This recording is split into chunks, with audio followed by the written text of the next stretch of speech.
नमस्कार मित्रांनो, मी पुन्हा एक व्हिडिओ घेऊन आलेलो आहे.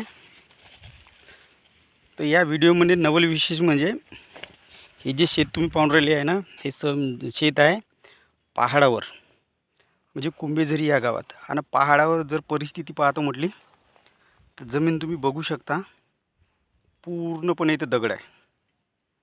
म्हणजे माती कमी दगड जास्त, तरी पण इंडिया ॲग्रो प्रोडक्टचा एवढा भारी रिझल्ट आहे. 4 फुटापर्यंत पराठी आहे. जे खाली भागात जे शेतकरी राहतात त्यांनी म्हणतात की आमच्या शेतीमध्ये पिकत नाही, पण तुम्ही बघू शकता एवढी गोटाळ जमीन, म्हणजे दगडाची जमीन असून सुद्धा एवढ्या भारी प्रमाणात बघू शकता तुम्ही कापसाचं पीक आहे. पराठी भरपूर प्रमाणात असे पातळ पकडलेलं आहे. भरपूर प्रमाणात ब्रँचेस आहे.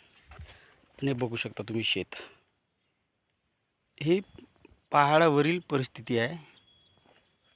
आणि जे रासायनिक जे वापरत आहे त्यांची जमीन चांगली असून सुद्धा एवढी छान पराठी नाही आहे.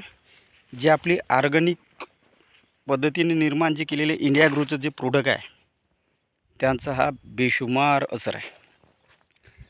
तुरी आहे, तुरीचं सुद्धा पीक पाहू शकता तुम्ही. म्हणजे आपल्या इंडिया ॲग्रो पॉवरचा एवढा भारी रिझल्ट बघू शकता की ह्या जमिनीमध्ये जेव्हा पहिले याही रासायनिकचा वापर करत होते तेवढा अक्षरशः पराठी टोंगऱ्याच्या खालीच राहत होती. म्हणजे 2.5 ते 3 फुटापर्यंतच खूप झालं.